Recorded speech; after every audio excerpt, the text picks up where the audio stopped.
it's dope, man. You on a stage with like billionaires and all other jazz. And I was like, he's killing it, man. Yeah. You know what? It was like preparation meets opportunity. Yeah. I never really expected to be a social media, social audio influencer, leader, whatever the case was. Yeah. But I saw the room Blacks in Technology, and I was like, look, I really want people to know about software sales. Yeah. Because everybody knows about software engineering and cybersecurity and all the technical roles, but Right.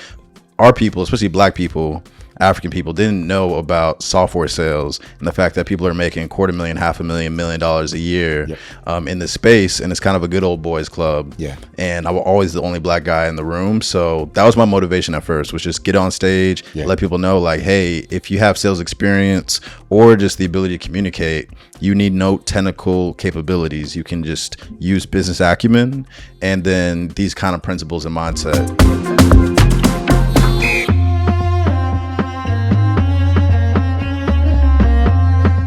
Hey, what's up, fam? This is Sahr Lebbie, host of Africans in Tech, where we're building bridges and shaping futures in tech. We got another dope podcast for you today. Got my guy, Jarrett Albritton. Yes, sir. All right, cool. How you doing, bro? Man, I'm blessed, man. Excited to be here. This setup is amazing. I'm just excited to be here, man. Shout out to Wifey.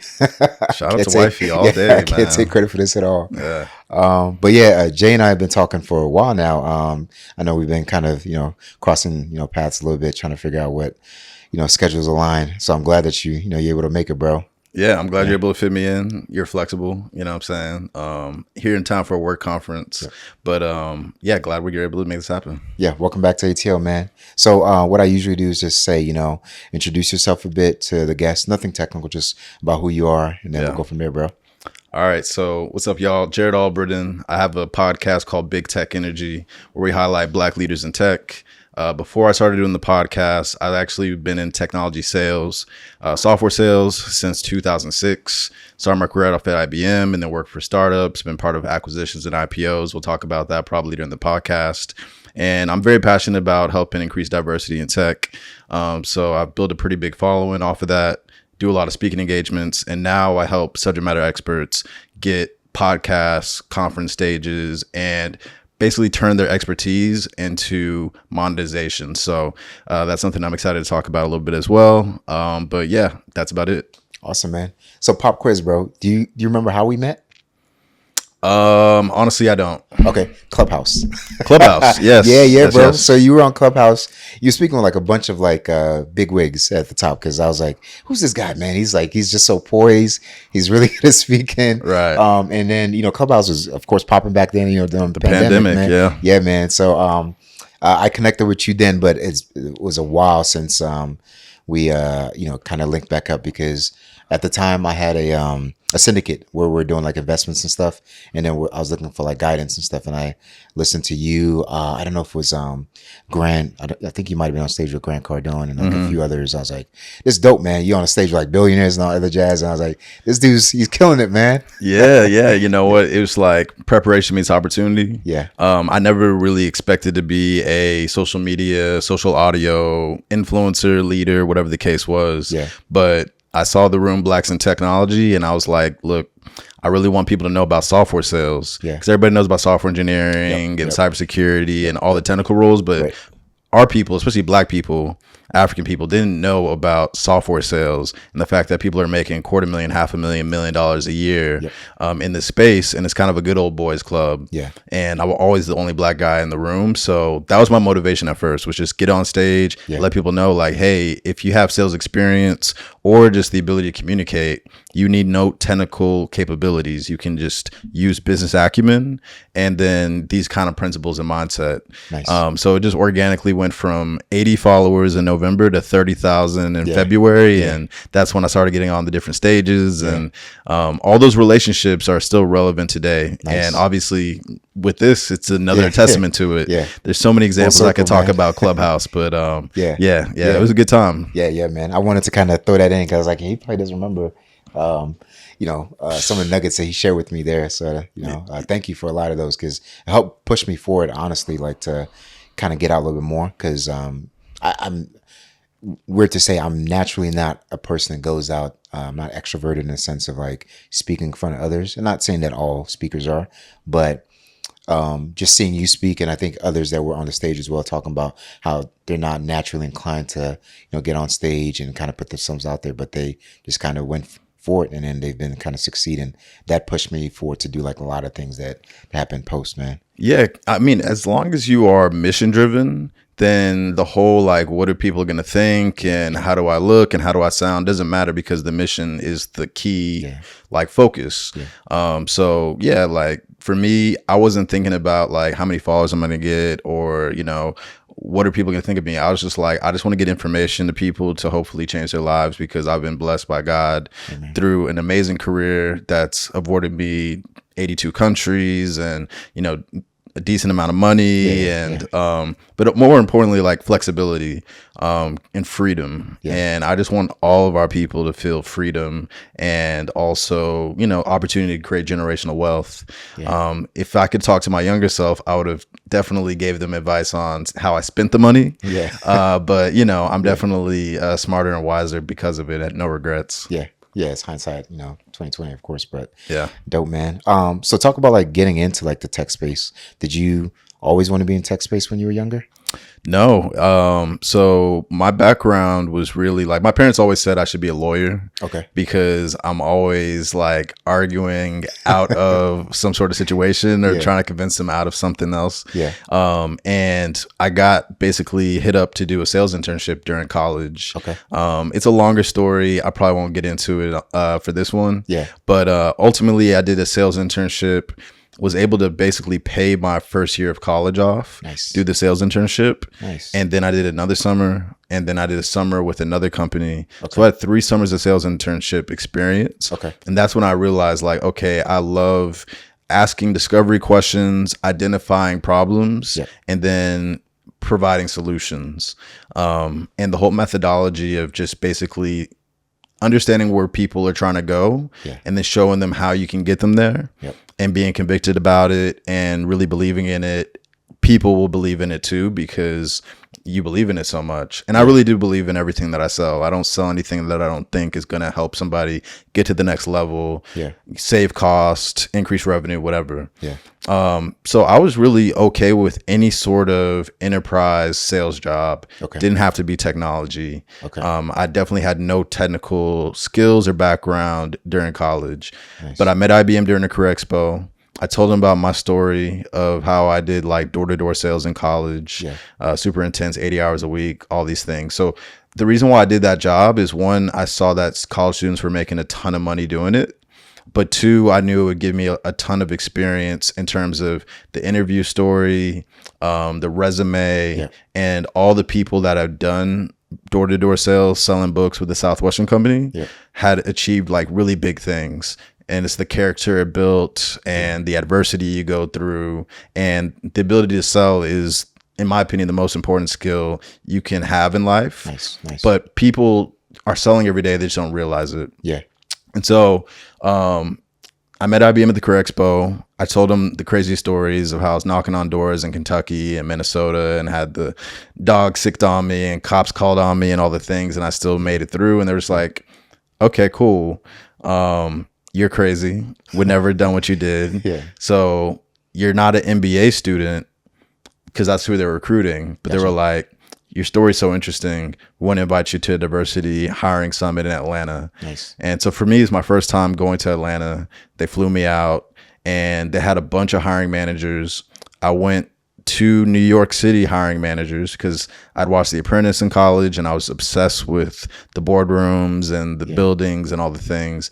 And I just asked them, hey, I know I'm not an MBA major, but can I get a chance to interview in New York? Long story short, what school were you at too? University of Texas at Austin. Okay, gotcha. Okay. Yeah, cool. So my senior year was when Vince Young won the national championship. Okay. Nice. Yeah, so we had a bunch of schools. I mean, not the schools. Companies come out. That probably wouldn't have. But ultimately, long story short, because the whole like origin story is a long story, and I want to try to keep it as short as possible. But ultimately, I flew out to New York City. And the funny thing was, I'm obsessed with The Apprentice. And they fly me first class, give me a black car, and drive me up to the building. And I had no idea, but the building they drove me up to was the Trump Tower. And it's the same entrance or exit that when somebody gets fired, at the end, they go out the gold doors and into the black car. So I pull up in the black car going into the gold doors. I was like, man, I got to get this job. My mentor told me, like, when you get to the interview, because you are not an MBA hire, you don't have 3 to 5 years work experience, you're literally not supposed to be there. So they're just kind of interviewing off of formality and just off of the fact that they like you. So do something that they don't expect and ask for the job and don't flinch. So I was super prepared, knew everything about Tivoli Storage software, knew everything about the case studies, the value proposition, all the things. And we just hit it off rapport wise. And that's something that I was really good at after selling door to door, was building rapport with people and just making connections fast. And so at the end, I said, look, I know I don't have 3 to 5 years work experience. I know I don't have an MBA, but I will work harder than anybody else you interview. I am more passionate about this product and how it solves problems for the end user. And there's nobody that's going to ask for the business the way that I will. That's awesome. So in that vein, can I have this job? Oh, I also said, and I know you have other people in the lobby that are about to interview as well, but based off of everything that I've just said, can I have the position? And one of the things I learned when I was selling door to door is the person who speaks first loses. So I said, can I have the position? And I just stared them dead in their eyes and didn't say nothing. And he was like, wow. Never had anybody ask for the job like that. Obviously, I can't give it to you because somebody is in the lobby waiting to speak to me, but definitely gives me something to consider. And then the recruiting coordinator hit me up. He's like, dude, I don't know how you did it. Like, you literally were not supposed to get an offer. But he said to me, if he's going to ask for the job in that way, he's going to ask the CEO of Walmart for $1 million contract and not flinch. We got to take a chance on him. And he gave me the offer. And the reason why I tell this story is because I didn't just get into tech on the normal SDR, inside sales, whatever. I got in straight enterprise out the gate at 23. Now they paid me like an SDR, but I got the experience of an enterprise account executive.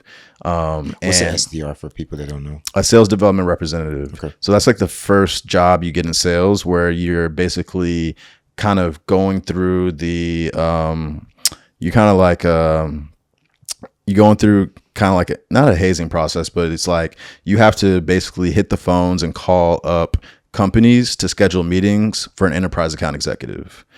So you're learning about how to do research, how to formulate sales pitch on the phone real quick to get people to take meetings, emails, LinkedIn, all the things. So that's the first role you do. You do that for 12 months. You get a bunch of meetings for reps. Then you start getting yourself meetings as an inside sales rep, where you get yourself the meetings and you run the deal. And then you get an SDR, and then you move up the ranks of deal sizes and complexities, et cetera. That typically takes from SDR to enterprise 5 to 7 years, depending on the size of the company. So at 23, I skipped all those steps and I got to the enterprise level. So I never really tell my story in the sense of like, this is the average way you get into tech sales. The average way you get into tech sales is you do a sales boot camp typically. It could be Course Careers. It could be Always Hired. It could be a bunch of different ones. Or you go to a conference and you meet somebody that's at a company that has a tech sales SDR role that you're interested in, and you get referred in. But they'll take the chance on anybody that has work ethic, the ability to research. Like if you come into an SDR interview and you've done a ton of research, like, hey, I saw this case study, what is the best way to prospect within an account? Is it by, recognizing this business case or that business case? Like just showing research. That's what's really like important. But ultimately that's how I got into tech, is through IBM. If I didn't work for IBM, then I would have worked for Progressive. And then I would not be on this podcast and I would not have a 20-year career in tech. But yeah, that's it. No, that's awesome, man. No, I mean, a lot of gems that you dropped in regards to that. I'm gonna ask probably a lot of questions around more of your background a little bit too, because it's important to kind of flesh that out a little bit. We won't go too deep because I know you said it's pretty lengthy. But your parents, were they in sales, tech? What did they do? Nah, my dad was an OBGYN. Okay. And my mom was a speech therapist. Okay. But I think the motivation for me to do the door-to-door sales role in college was to pay my way through college. Gotcha. Because they both grew up like dirt poor, racism in Pine Bluff, Arkansas. Okay. You know, their older brothers and sisters dealt with segregation. They had to deal with integration. Yeah.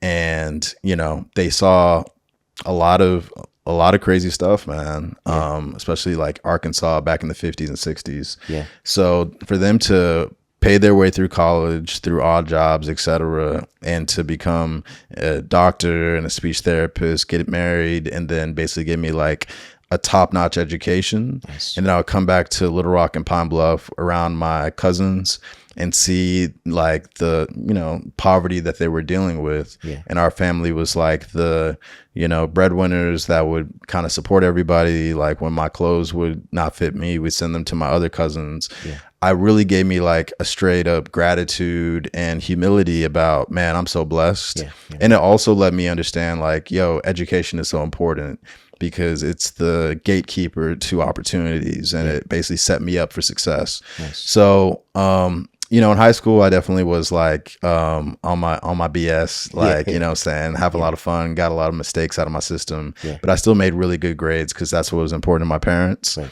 And then basically when I got to college, I never really showed them my work ethic. So when I, you know, freshman year had the opportunity and they said like, hey, there's college students making $10,000, $20,000, $30,000 in the summer. Yeah. I was like, okay, I got to do this. So my first 3 weeks selling books door to door, I sold nothing, like nothing, just doors slammed in my face. Not interested. But when I would like sit on the curb and be like, dude, like, what am I doing? I just thought about my parents and them saying like, yeah, you know, we think you're brilliant and you're great, but there's no way you're going to do 80 hours a week door to door. And it just made me say, you know what, I got to prove them not necessarily wrong, but I got to just show them like how, like my work ethic and how much I want it. And then it just clicked and I just figured out how to do it. That's dope. Like I said, man, long story. I could talk the entire podcast about selling books door to door, but it's not the typical path into tech. It's not something that's repeatable for most people. Yeah. So I tend not to talk about it much. Yeah. But what I do talk about on Big Tech Energy, my podcast, and just in general is it's all about mindset. Yeah.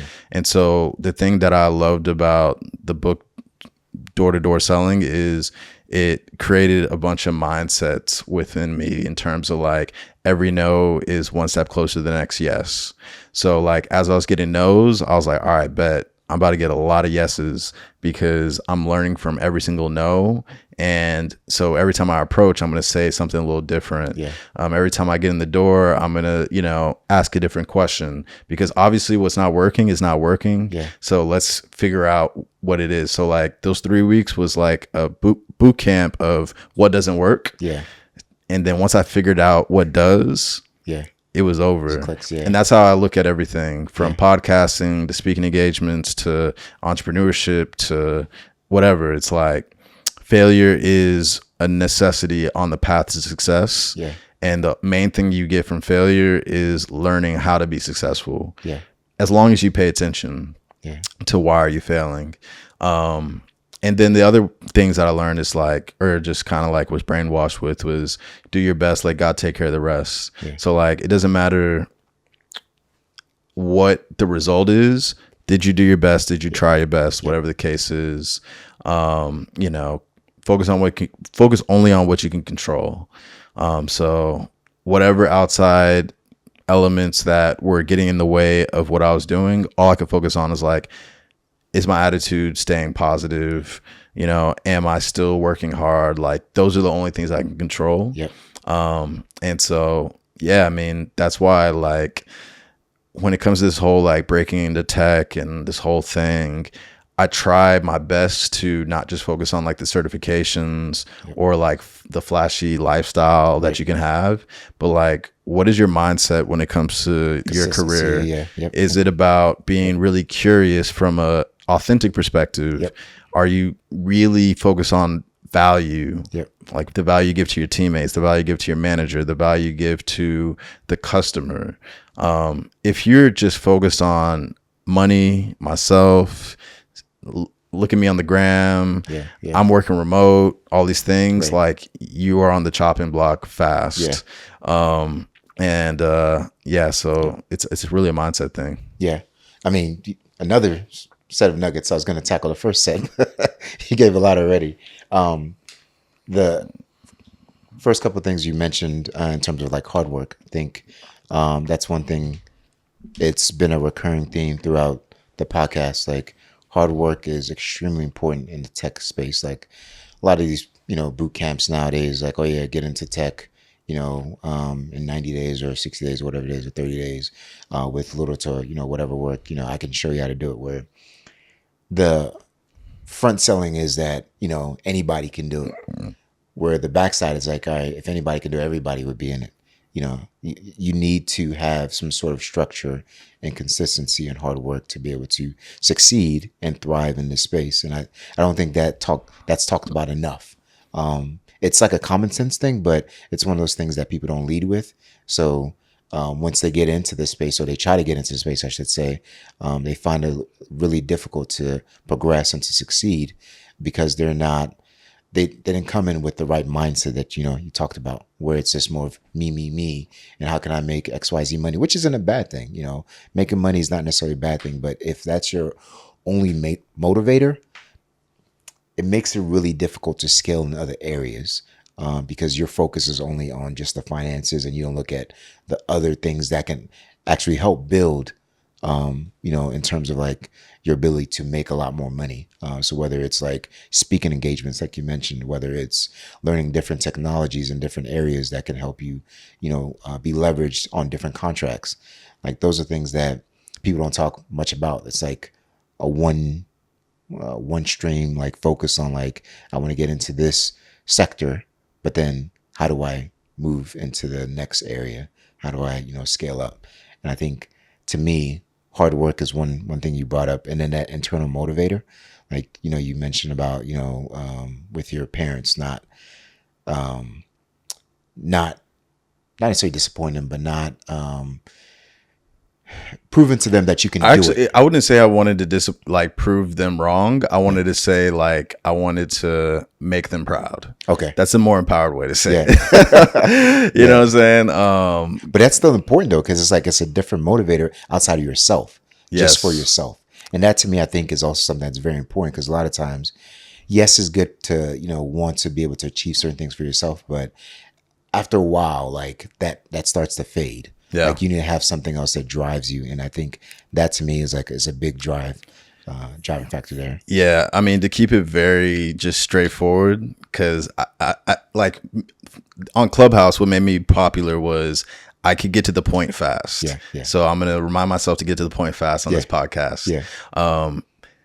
Get results, period. Get results. Ask people, what are the results that they want around you? Where are they trying to go around you, and get them there?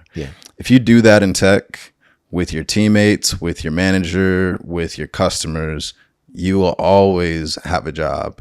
If you're not focused on results, you're just focused on me, like, moving your mouse around so that it seems like you're working, so you can be by the pool. Right. Like, especially in this economy, they are going to notice it and cut it fast, because they have AI that can do what you're doing. Exactly. But if you're a human, especially a human using AI to make yourself twice as effective and efficient, because you don't even have to work as hard as we had to back in the day. Exactly. Now that we have ChatGPT and all these different AI tools to do all the different things. Like, back in the day, back in my day, when I was doing, like, sales meetings, I would have to write diligent notes, You know what I'm saying? And that's all I had. And then I had to put it in an email. Yep. Now I throw on Fathom or, Fixer or whatever. Yep. And it's basically breaking down MedPick for me. It's breaking down a general, a chronological. It's breaking down all the questions that were asked. It's giving me the next steps. Yeah. Then I copy and paste the transcript. I throw it in ChatGPT and write me a concise email Summary, breaking down next steps.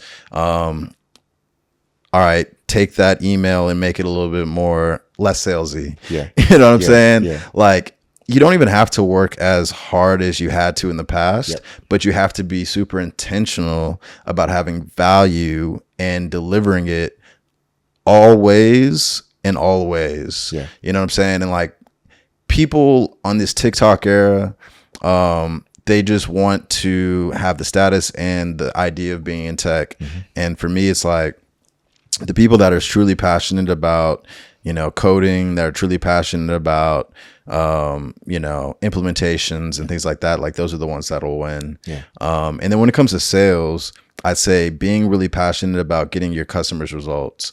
So how do you do that? Number one, you don't sell them anything that won't get them results. So do research on the company to confirm that they are one of the most competitive products, most effective products that really drive real world revenue, drive real world cost decrease, decrease the risk of compliance issues, decrease the risk of cyber attacks.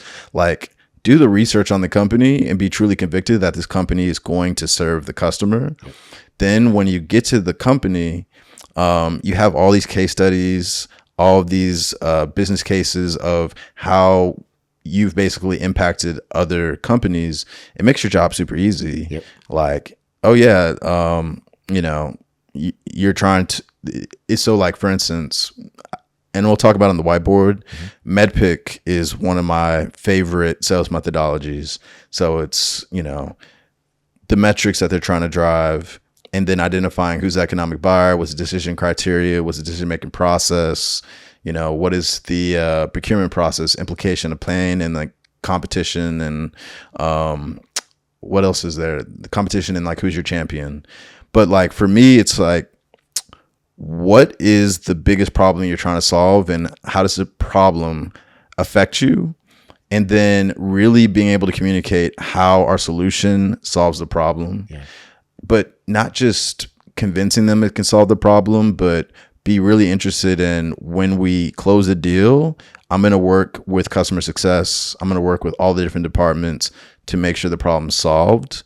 Like, if you have that mindset of really adding value in sales or any kind of profession you're in, you'll do well. And it's kind of like cliche, but I feel like it's just not talked enough in these tech podcasts. And I'm sure it's talked about in yours, but like, I feel like the layoffs and the kind of, I guess, pushback against DEI, a lot of it is because people are getting into tech for the wrong reasons. And they're just kind of like just happy to be there. Right. Whereas like, if you're happy to be there, but you're also passionate to provide value, then you're going to make a lot of money. Right. You're going to be successful, and you're going to be somebody that's not expendable. Yeah, no, really good points. And going back to like one of the first points you made was when you were interviewing with IBM, like researching, like that's a big important piece for interviews now. Like, I've talked about this with folks who are trying to get into the tech space. Like researching about the company that you're going to be interviewing for, even the interviewer. That's why they send you the LinkedIn handles and stuff like that, where you can go research about the individual. Because best believe a lot of them do research about you. Like once they go, you've given them your handle, the recruiter that is, they're going to give your handle to the people who are interviewing you, and they're going to look at your different, backgrounds in terms of what you've done or what you've not done, and then they're going to try to nitpick that. So one of the things that it's important that I tell people at least is know what your strengths and weaknesses are, and then make sure you have a counter for that, or at least you're working towards, decreasing the gaps where, that you have in your resume. And for you, when you're interviewing with IBM, you've already, I forget the name of the company, but you've already researched like all the different sort of like metrics, and you came in already prepared, like the use cases you talked about. it's the same thing whether you're in cyber, Scrum, whatever it is. Like you can research like other areas and where the company needs help in, and they literally give you like sort of like a good rubric of like what they're asking for, and you can kind of make a good guesstimation of like what the needs are and how you can fulfill those needs. And then listen, like be intent on listening and providing value, not just like listening to give like a response, but giving value added response to whatever it is that the client or customer needs, which is what you did on Clubhouse. And that's one thing I really appreciate about you and some of the other folks that were on stage. And then the last piece I was going to say is when it comes to preparing yourself like for the interview process in itself, I think oftentimes we do it alone and we try to like isolate ourselves. Did you have anybody like that work with you to kind of get ready for not just your first job, but just in general, like kind of prepare you to get to where you're at now? That's a good question. Honestly, not really. Like, I would say that I never applied for a job in my career. And the reason why is because I had relationships with sales reps and sales engineers that would go to other companies. And back in the day, I don't know if it's still the thing, but they had referral bonuses. Okay. So the thing that helped me in my career was because I was such a lead with value type of person for my teammates, especially like my sales engineers, I was very considerate of their time, their energy, and like just making sure they were set up for success. Same thing with like customer success, etc. People would hit me up being like, hey, there's an opening for a sales position. And are you in the market? And I typically would be like, no, I'm not in the market. But then when I say I was, they would walk me through, all right, this is the personality of the sales manager. This is what the last rep didn't do well. This is what they're looking for from the new sales rep. These are the things that are gonna. So I guess when in hindsight, I did get some coaching, and it was a win-win thing because they were like, number one, I'm gonna get a referral bonus for you coming. Number two, you always had my back at the past company. So if anybody's gonna get hired, I want the person that always made me look good. Because one thing that I did at every company I was at, and one of my mentors at my first job, IBM, told me to do this. He's like, when you close a big deal, everybody's going to want to like put you on a pedestal and like celebrate you. So when they, basically do this big grandiose email about Jarrett did amazing and closed a $250,000 deal, respond to that email saying, I wouldn't have been able to do it without the SDR. I wouldn't have been able to do it without the sales engineer. I wouldn't have been able to do it without the lawyer, and list off everybody that touched the account, even if it was small. Every single one of those people, when they went to another company, they said, do you have any sales reps that you want to reach out to that could take this position? They hit me up first. Why? Because they remember how I made them feel. They remember how I helped elevate them in the company. And they're like, shoot, I want him to do the same thing at the next one. Relationships, bro. Relationships is everything. And that's what I was getting at. Is like, I think relationships, like oftentimes we're siloed. And I'm not going to like, of course, characterize like our people doing that. But I've seen that because that's who the community I work with mostly. We try to do a lot of things alone, and it doesn't need to be that way. For me, like community means a lot, and not just like in terms of trying to get a job, but also succeeding. Like just like you, most of my high paying roles that I've gotten were through referrals. One guy I work with was like, hey, can you help me? David Seitz, I work with, can you help me with doing some learning Splunk at the time and doing some other like scripting things with, I think, Ansible or whatever. So he ended up giving me a $250,000 gig. I didn't have to interview at all.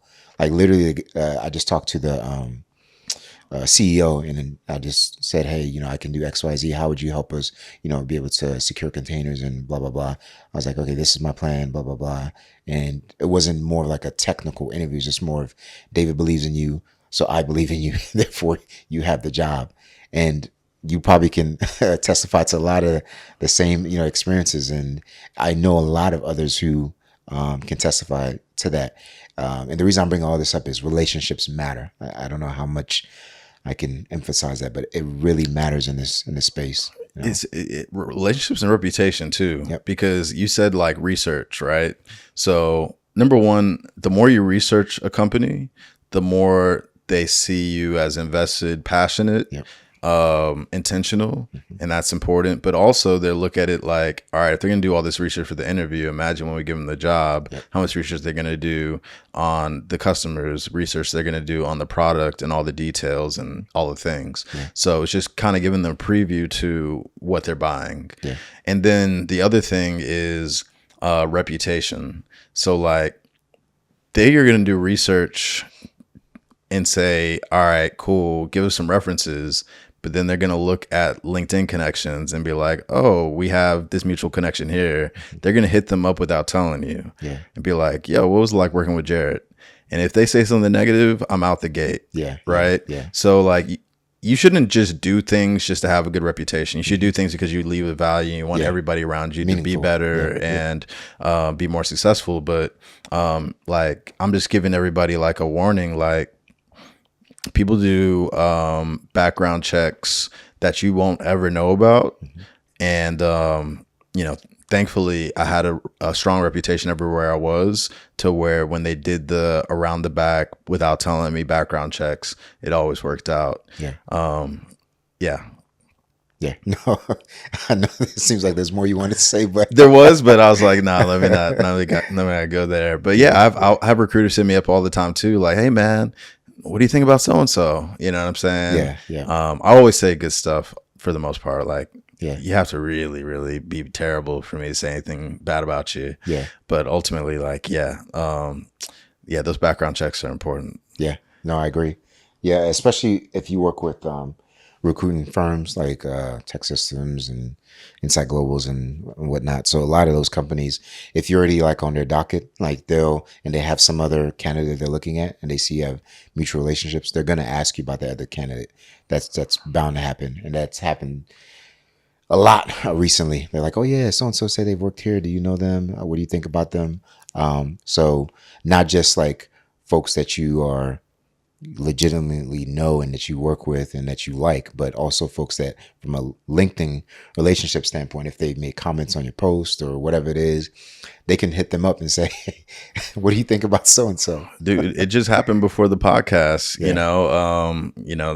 One of my friends, they just hit me up being like, do you know this guy? They just sent my DMs asking about doing a collaboration, you know what I'm saying? And, so I had to give them my feedback on it. But it happens all the time. That's why I always think about like, not only like what results do you get companies, but how do you make people feel in the process? Because you could be the top selling rep on the team, but everybody hates working with you because you're inconsiderate, you throw people under the bus, you're arrogant, you give nobody credit, you're cutthroat. And so like, you have great numbers, but at the end of the day, if somebody gets hit up in the background and says like, would you work with them? It's like, absolutely not. They're good at selling, but at what cost? How do you deal with that actually? Because I've never been in that type of space, from an engineering perspective. How do you deal with like cutthroat, like sales folks that who at all costs, they must get the sale and then, they must get the win. Have you had to deal with that? I let karma handle them. Gotcha. Yeah, I let karma handle them because if you're selling snake oil, it's going to come to light. Because the implementations are going to go terrible. They're going to be like, damn, you promised me X, Y, and Z, and now it's this. And so I just sit back and watch the fire burn, and I'm like, damn. I hate to see it. But like, if you're not honest with the client about what you can do, and I see it all the time, like sales reps that are so commission focused that they'll be like, hey, can your product do this? Oh, yeah, it can do it. And then when it's implemented and it can't do it, then the prospect is mad, the customer's mad, and now they're burnt at that company. They're burnt with the sales team and the sales manager because they're happy when the deal closes, but when they have to deal with the upset customer and the deal's going to churn anyways, and now let's say it's Tesla, you sell into Tesla and long-term relationship value, it could be millions of dollars of contracts. But a rep was greedy, lied to Tesla about capabilities, got a $250,000 deal. So everybody's feeling good because the numbers hit. But you just lost millions of dollars of future revenue because they no longer trust you as a brand. Yep. They call up your competitor. The competitor is me. I'm telling them all the accurate things. Because here's the thing that I do that a lot of reps are afraid to do. I will lose a deal because I'm honest. Yeah. I will lose a deal because if the product doesn't do something, I'm like, it doesn't, but I can talk about putting the product roadmap. Yeah. And they're like, all right, well, we need that absolutely right now. So we're going to go with the other client. Yeah. And, you know, sometimes I have to deal with a sales manager that is just like, whatever it takes. Right. He's like, what? Duh. Yeah. You know what I mean? And I'm just like, look, man, either we do or we don't. Right. If we don't, then that's what it is. A reputation and my integrity means more to me than making a sale. So let's just take that as a lesson learned. Like, let's add that to the product roadmap so that we don't have to lose business over it anymore. Yeah. But there's other reps that will just basically say whatever it takes. And then short term, they'll make the money. But long term, the company is super upset because you ruined a relationship that could have been millions of dollars of recurring revenue. Yeah. But usually when I tell somebody like the honest truth, they respect it and they try to work through it. Right. And I literally have look, man, if this works for you, great. If it doesn't, that's totally fine. And I mean it. Like, I'm not trying to pressure anybody into buying anything. Right. I'm trying to show you how I'll sell you $100 bill for $10. And once you realize, oh, I can get $100 bill for $10 and it makes sense, you give me that $10 every time. That's how I look at sales. Like, it's not necessarily me trying to convince you of anything. It's like, this is a no-brainer. Right. And if it isn't, then I need to talk to the person where it is a no-brainer. Because it's not always going to be a no-brainer. Right. Not always going to be a right fit. The need's not going to be there, whatever the case is. And so, I'm pretty much like a low pressure, just like, let's talk about the problem and ask a ton of questions. So that's one misconception about sales that I want to kind of just like clear up for anybody that's new to it. Sales is not about convincing people into buying. It's about asking questions and letting them tell you exactly how to solve their problem. And then you confirming that you can. I don't have to sell you on anything, but I need you to give me every detail. And then if I know that based off every detail, we can do the thing that you give me $10, I'll give you $100 bill. It's done. And the thing about it is, like, people trust people that listen, because I'm not just trying to like convince you of something random. I'm listening and I'm like, I'm asking more questions, not from a perspective of, ooh, let me get the information, so that it's more so like, I just want to make sure I'm not wasting your time and I'm going to actually deliver on the value you need. And if I can't, then shoot, I will free you up to find the person that can.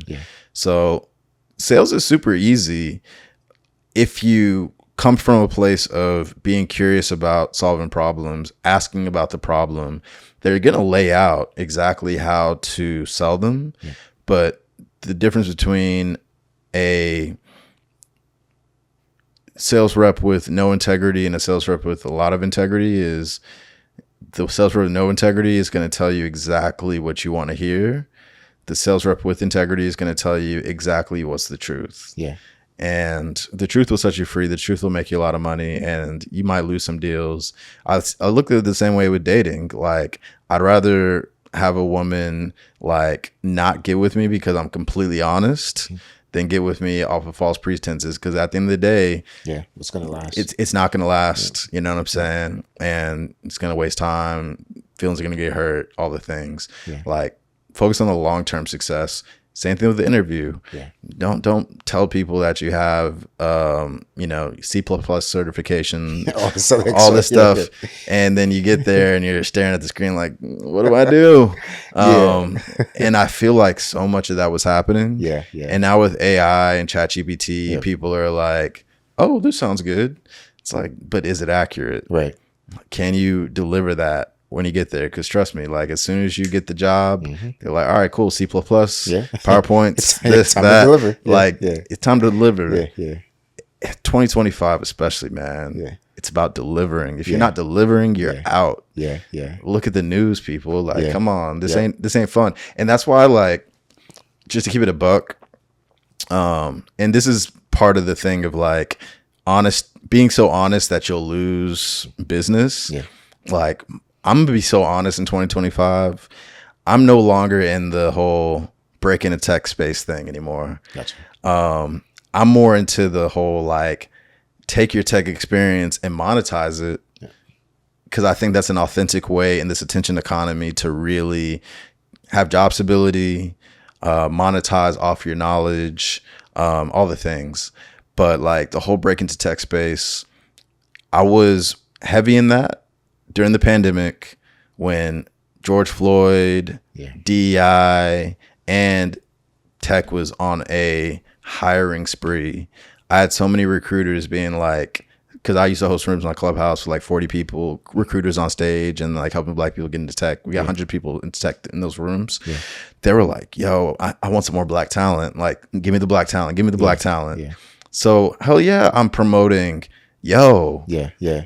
Black in tech, let's get it. They want us, and here's how you can deliver for the companies. Yeah. Not Instagram, not TikTok, just my voice. And it was effective.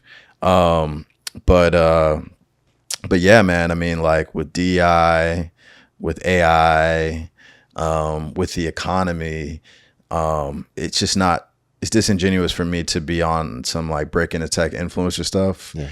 And that's gonna, upset my political connects. But at the end of the day, that's just how I feel. Like, I'm not selling anybody anything that I don't believe in. Yeah. And I do believe in tech as a career. And that's why I'm saying, like, be results driven, and you can break into tech. Yep. But if you want to have just like I want to make 6 figures and, work from a pool, I would say you might get the job, but you're not going to last long. Yeah. Because people are intensely focused on what are your results. Yep. It's not the fun, chill space that it once was. And that's also why I don't promote like how I used to work in tech, because how I used to work in tech is not going to work in 2025. But the thing about how I used to work in tech was I deliver results. Yep. In sales, it's all about numbers. What are you delivering in the quarter? What are you forecasting and what are you delivering? Yeah. And I knew how to do that. And that's something that I'm definitely going to talk about more in terms of like writing a book and all the things, is like how to deliver in sales. And that could be a whole hour podcast, honestly, just that topic. But because I delivered, I was able to do 82 countries and all the things. But I don't promote that too much.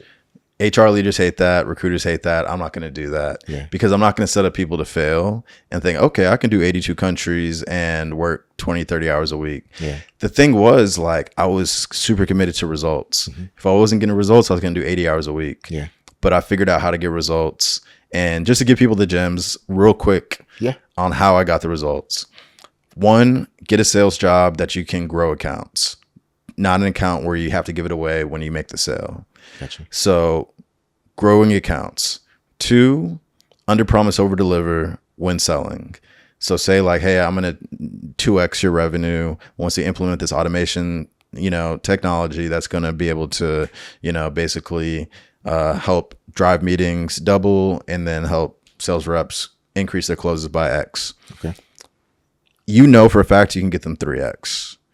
And so you tell them 2x, and then before you, implement, you say, hey, John, hey, Becky, if we're able to deliver on the 2x value proposition that we've discussed, would you be willing to talk to other executives like yourself about how we deliver the results? Jarrett, if you give me 2x, I'll scream from the mountaintops. I'll, yell it from the whatever. I'll talk to whoever you want, because they really want the result. Yeah. They want to motivate me to get the result, and they trust me to. So they say that. We get to 3x. I say, hey, remember how like 12 months ago, I asked if we get 2x. Well, actually, we were doing 3x. And there are a couple different executives like yourself that I would love for you to just share how you had success. Are you still down? They remember that moment in time. They're feeling good now. And they're like, absolutely, man. And here's the thing. Executives love to talk about how smart they are and how like they were visionary and they made the right decision.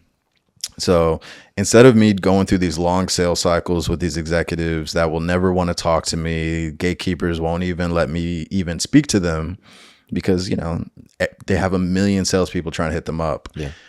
I just hit them up saying, hey, we work with XYZ companies. We've helped them do XYZ results. One of the executives is interested in just sharing how they got the results.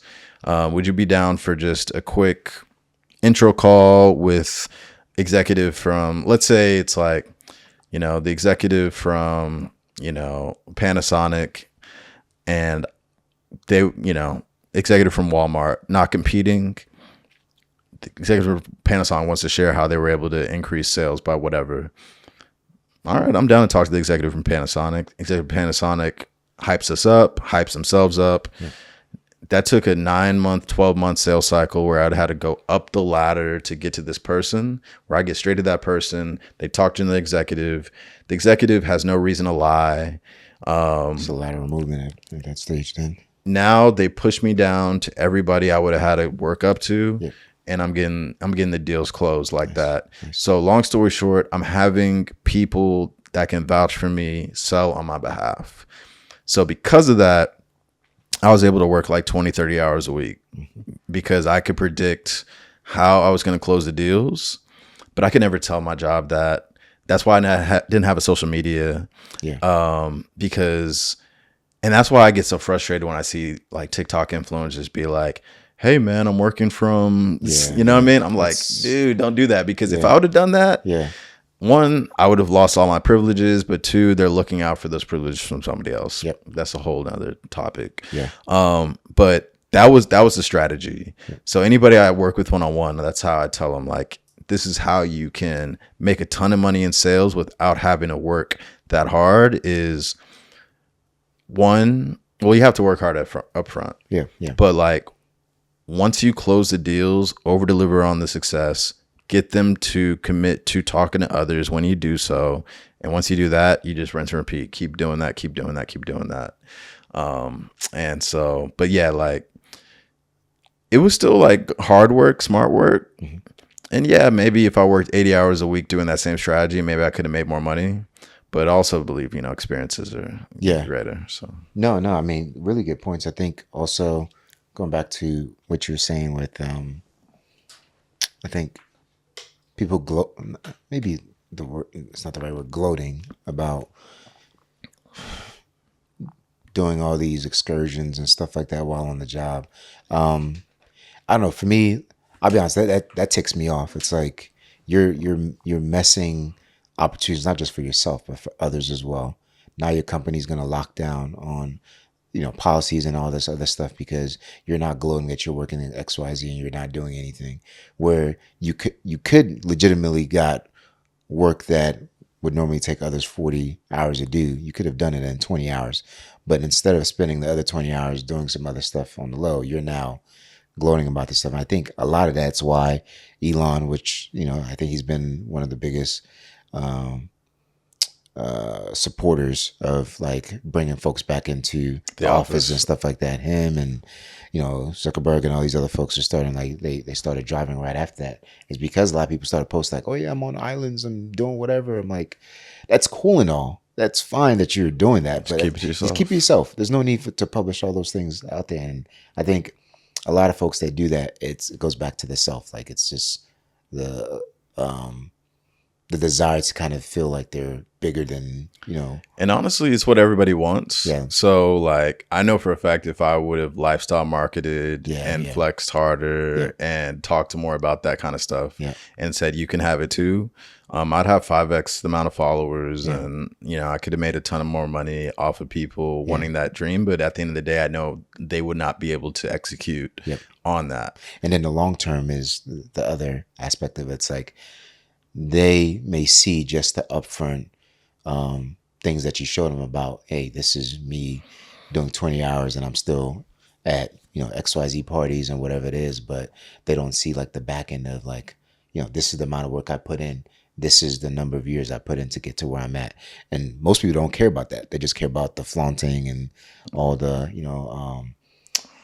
extra things that you do get from the lifestyle that you live in. But in terms of the hard work itself, people don't generally care about that. And to me, that's why I respect you and other individuals that are showing that it isn't just, you get into tech, it's easy and you're not doing anything. It's you get into tech, you put in the hard work, and then you can succeed and grow your platform and grow your technical capabilities where you're getting paid a lot more, whether it's $500K, the $1 million, whatever it is that you are desiring.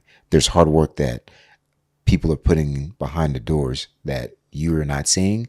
And some of these so-called influencers aren't telling you about.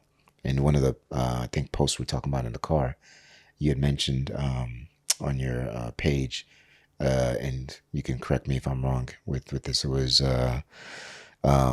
confidence is silent, but insecurity never shuts up. I think it goes something like that. Right. And to me, that's a true testament. There's a lot of people that talk a lot about, their great lifestyle and all these other things and how they're doing XYZ, but they don't often talk about the hard work behind it. And, to me, you're selling, pipe dreams, if you're doing that. Yeah. So like the lifestyle influencers that I know, they worked their butt off and they grinded, but they know the audience doesn't want to hear that. Yep. But there's also some lifestyle influencers that aren't living the lifestyle either. Yeah.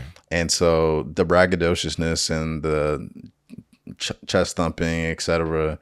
It is, and the fake followers they buy and the fake viewers and all the things. It is because it's kind of like a fake it till you make it. Yeah. And so like fake it till you make it, people are the loudest. The least secure are the loudest, and the most confident, most competent people are typically in the background. And so those are the people that I like to be around, or like the people that just get the results, have the respect, have the reputation. Like they don't need to be on social media like thumping their chest. Yep. You see the results, you hear from other people about, hey, this person is that person. But at the same time though, like the people that are quiet and confident, those are the people that I like to work with on my big stage energy venture, because you have real value and you don't care about being in the spotlight. But I want to tell you, like, if you do get in the spotlight, number one, the impact you're going to have on people, because you are the real deal. You have real experience. You have real guidance. But then if you want to turn that into job security, if you want to turn that into revenue, if you want to turn that into relationships, if you want to turn that to access, it's right there for you. So like I'm having to sell people to come out of the shadows, not sell them, but just kind of like show them how I can give you $10 and get $100 back. If you get out of the shadows, like we talked about it before. You're like, yo, man, I was in the shadows, just helping people on the low, making money, buying all these houses and all these things, but you weren't braggadocious about it. You're just talking real life stuff. But you didn't want to share that with anybody. You didn't want to talk about it, but now you have this platform and you're inspiring people. And you can figure out the narrative that's going to help the next generation. Like I try to tell people that are really confident and capable and consistent, you should share how you've done that with others. And you can either do it from a selfless place, so if you're not charging anybody for anything and you're just wanting to help, inspire other people and put people on. That was my entire thing from Clubhouse to now, honestly. Like I really didn't make that much money off of people trying to break into tech. I made money off of like sponsors and affiliates and stuff like that, but not necessarily like people trying to break into tech. But at the same time, I was like, damn, man, like I'm helping all these people and you know what I'm saying? I'm trying to have kids, I'm trying to have a wife, and the ring ain't gonna buy itself. And the diapers ain't gonna buy themselves. So the pivot that I made, I'm excited about, because I'm dealing with people that have made money, that are competent, and the world needs to know. So I'm helping them get on conference stages, podcasts, and I'm also helping them figure out ways where they can create win-win opportunities to monetize it. Okay. So I keep on saying this point, but I'm obsessed with it. I'll sell you $100 for $10. Like, if we can figure out a way for every person that's super competent to give people $100 in exchange for $10, then it's just going to be money recurring easily. Yeah. And people are going to be richer from being in your presence. Right. And so that's what I'm excited about Big Stage Energy. And that's why I'm getting out of the whole like breaking the tech space, because breaking the tech space, there's a ceiling of, you know, you're at the mercy of the company's layoff schedule. Yeah. You're at the mercy of politics. You're at the mercy of different things. Like, get the job, but take that job and turn it into a personal brand that gives you job stability, because if a layoff happens, they saw you on Africans in Tech and they say, hey, we want that person because they have status. Yeah. They saw you in a conference stage and you popped off the conference stage and went to the expo and said, hey, I did research on your company. I'm really interested in yours. They're like, oh, wow, you're the speaker? Yeah. Hey, HR, Yeah. I was able to recruit the speaker. Right. So now instead of interviewing against 100 people, you're on a pedestal, right. And now you're kind of like that trophy that they bring from the conference that they spent $20,000 to $50,000 to recruit at. Yeah. So it's like, I'm excited more about that because 2025 is the attention economy. The more attention you have, the more opportunities you get, the more relationships you can form. For instance, man, like, you know, I didn't even know where you first met me. Yeah, yeah. You know what I'm saying? Yeah. And it was 4 or 5 years ago. Yeah, yeah. But I made an impact man. on a stage where I was leading with value, and my goal was I wasn't even getting $10. I was trying to give people $100 for nothing. Yeah, yeah. But that goodwill created relationships that have gotten me on a ton of stages, ton of podcasts, have gotten me a ton of money opportunities, gotten me to a ton of events for free, and have also helped me help a bunch of people. Yeah. And so like I'm living proof of what the attention economy can do. Yep. And I'm also living proof of if you do it with the right intentions, it's going to have long lasting effects. Yeah. And like when we're in the car ride, you're like, hey man, I'm looking for a certain type of guests. I'm like, okay. Yeah. Boop, boop, boop, boop, boop. Yep. Because of relationships. Right. And the reason why they're going to pick up the phone, because I led with value. Yep. I made them feel good. I made them more successful. Yep. And that's what Big Stage Energy is, the new brand. Yeah. You know, basically I'm helping subject matter experts with their branding and getting the attention via podcasts, via social media, and via conference stages. Okay. And my goal with them is like, whatever you pay me, I'm going to make sure that you get 10x, 50x, 100x in lifetime value, because the lifetime value comes in relationships. And what's cool is like, I have 20 years in tech, 5 years as a public figure, I'd say. And so you, as somebody that is totally unknown, not only am I going to help you kind of craft your brand and get on these different stages, but I'm also going to accelerate your network by putting you in front of people that probably would take months to years to warm up to you, or would be impossible for you to even get access to. And I could just quickly get them on the phone because I've put in the consistent work and I've had the consistent visibility with them to be like, hey, you know, so-and-so, boom. And now you can turn that into potentially 6 figures of business partnership or access to this or blah, blah, blah. And so like relationships are worth more than money to me. I believe like if you've never seen The Black Godfather on Netflix, you should watch it. Like I don't have problems. I have friends. Like I don't have problems. I can always call a friend and figure something out. I can get access to any event, whatever the case is. And that's not me being braggadocious. It's just me just being like honest. Like relationships are crazy. I had a friend hit me up like, yo, I have this partnership position. It's no longer published on the website, but send me your resume and, you know, I can push it through. I literally could, and I want to say the company, but I don't want to say it because I don't want people to, figure out who, Right. hit me. Yep. But that's a job that people would die for. And I literally turned it down because I was like, I'm about to do this big stage energy thing. I'm about to go crazy with it. And I wouldn't want to put you in a position where 6 months into the company, I'm doing X amount of revenue a month with big stage energy, Yeah. and I have to let it go. Yeah. You vouch for me, Yeah. and now it makes you look crazy. Yeah. Yeah. But like, that's how I think. A lot of people would be like, shoot, let me get this partnerships position. I'll make $150,000 a year. I'll be able to fly around the country and do the things. And then I'll burn out when I want to. Right. But like, that's why I have the ability for him to call me up and be like, yo, because he knows I'm not going to screw him over. Yeah. I'm going to do him right.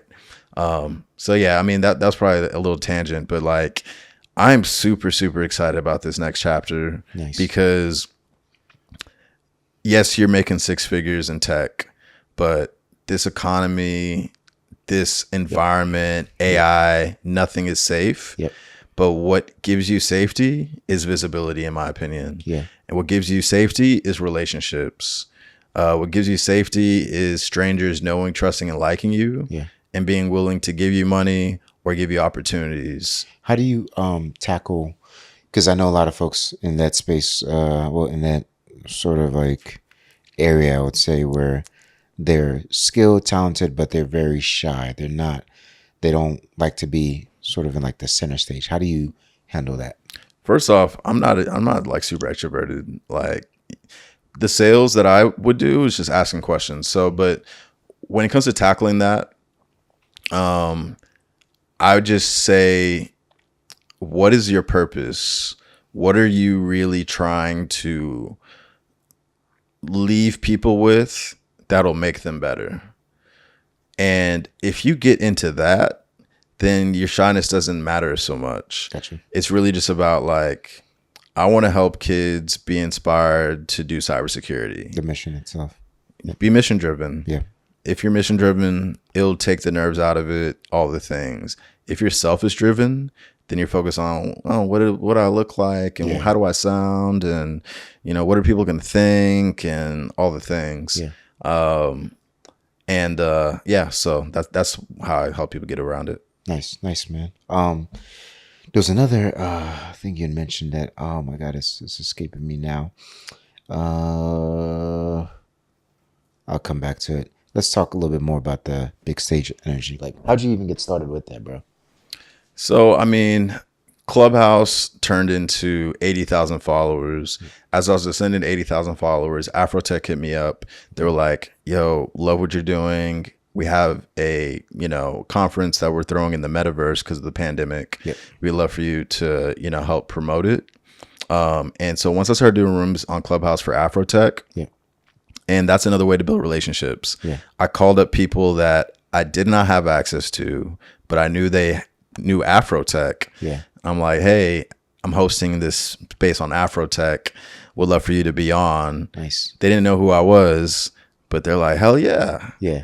So anyways, Yeah. but once I did that, long story short, all these conferences started hitting me up because Afrotech's kind of like the Super Bowl of black tech conferences. Yeah. So all the other black tech conferences hit me up, kind of asked to do similar things. And I would basically host or speak or help connecting the sponsors or do on-site podcasts. I was just really just focused on like, how can we help black people get into tech? Yeah. And so the best way to help them get into tech is by supporting black tech conferences that are hooking black people up with resources and access and jobs. Yeah. So it was still the mission that was driving me to help the conferences. And then, if they were willing to pay me, great. And if they weren't, I still did it for free. Yeah.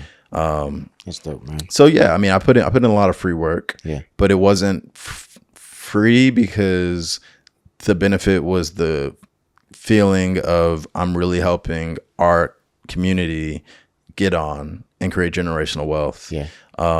Because God's blessed me so much. I'm just kind of like paying it forward. And also wasn't free in the sense that the relationships you were building through that process. I think a lot of times we look at the monetary value that we get out of things, whether it's free work you're doing, internships, or volunteering, whatever it is, however that looks like. I think it's extremely important that you're dedicated in whatever it is that you set your eyes on doing, and that you do it to the best of your ability. Don't slack off on, if you say, hey, I'm gonna do XYZ, services for you for free. Just because you're doing it for free, money wise, doesn't mean now you give 40 or 50% of your actual effort towards it, because people, they're gonna be able to see that. Yeah, and I feel like it was unconscious bartering. Yeah. Because I wasn't consciously being like, all right, I do this, you do this for me. Right. But I see you have a lot of value. Yep. I see your integrity. I see your spirit of leading with value. I see that you're somebody I can learn from. Yep. You're somebody I like. So I'm going to help you. Right. And because you have a spirit of reciprocity, I think you'll help me back. Right. Because a lot of times I did not get help back. Yeah. But for the most part, the people that I'm still cool with, they were always like saying my name in rooms that I wasn't in, and creating opportunities for me in ways I would never expect. Yeah. So how Big Stage Energy kind of came about is a culmination of me building all these relationships with Black Tech conferences, speaking on dozens of stages a year, and then me launching my own podcast, Big Tech Energy, which led to me being on podcasts like Tech is the New Black and other podcasts, and just a lot of collaboration happening. Yeah. So, I basically built up this social media following, brand, and I was able to monetize it pretty well. I was doing like 5 figures a month on Clubhouse. Nice. And like, I never talked about it. Yeah. But because I didn't want people to know that I was getting paid to do these rooms. Right. The same way I don't tell people that the people I work with now, they're paying me and I'm helping them get on stages. Right. I'm not trying to take away like the allure. Right. It's kind of like the magician telling the magic trick. Yeah. You know what I'm saying? Ghostwriter type stuff. Yeah. Exactly. Yeah. Like I'm the ghostwriter. And so the bars are, those are all yours, but I know I'm the one that wrote them. But then eventually, you're selling out tours without me. Yeah. But what's it called? It's a culmination of all the relationships. My friend Ty Smith, he has this website, blacktechglobal.com, listing out all the Black Tech websites. So that was super helpful. Yeah.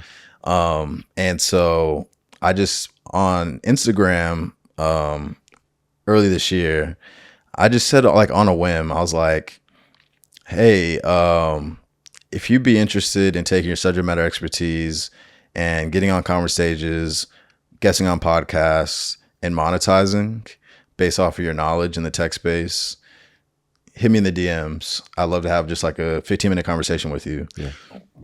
And the conversations were just really market research, just identifying like, if you were to talk on stages, what's the motivation? If you were to create a personal brand, what would it be? And if you, have a personal brand, how would you want to monetize it? So it wasn't even me giving them advice. Yeah. It was just me just kind of getting a feel for like, why were you interested in this? Yeah. And what would success look like? And then, eventually, like, if I'm able to do this, what would you pay for it? Yeah. And then I kind of just dipped my toe in the water. It was a low ticket type of retainer because I wanted to see like, will my relationships actually come through for me? Yeah. If I call these conference organizers, will they actually like come through for me the way I think they will? Yeah. And it was an overwhelming success. Nice. Like, I'd say, hey, put John on your podcast. Boom. Put, Kelly on your stage. She wants to do a workshop where she's going to talk about this. Boom. Then I started getting outside the box. Hey, I have this financial advisor. They want to talk about how to, multiply your money in tech. Boom. Yeah. So then I started just increasing the retainers a little bit. And then, by the middle of this year, it was like, I'm making more money than my salary. Yeah. And so, but same kind of thing. I'll sell you $100 for $10. So like the amount they're paying me, I'm figuring out ways for them to make more. But like you mentioned before, and like I've been mentioning, it's not just about the money they make on these stages. It's about the relationships, the visibility, the access. And so the founder of blacktechglobal.com, Ty Smith, and myself, we're combining forces because he's a beast with relationships as well. Nice. And we're formalized a package where, we can either get you 5, 10 to 15 appearances a year, but we'll curate them specifically for your goals. And, for the 15 package, which is the most expensive, Okay. I won't talk pricing on here because who knows, it'll change maybe. Yeah. But that's where we do like curated introductions in every city you're in. So you go to San Francisco for a conference, we'll be like, who do you want to meet? And then we'll just start booking you meetings so that you can like drive business, partnerships, all the things beyond just podcast appearances and stage appearances. And then social media wise, like I have a lot of hacks that help me get to where I'm at. I've never bought a follower. I barely, buy ads. Yeah, I remember talking about that. Yeah. So like, if I did, I think numbers would be bigger. But I have a lot of strategies around that. And then Ty has other strengths. So between the two of us, like, it's going to be huge. And then Sean Ilnery, shout out to him. Has an amazing best-selling book.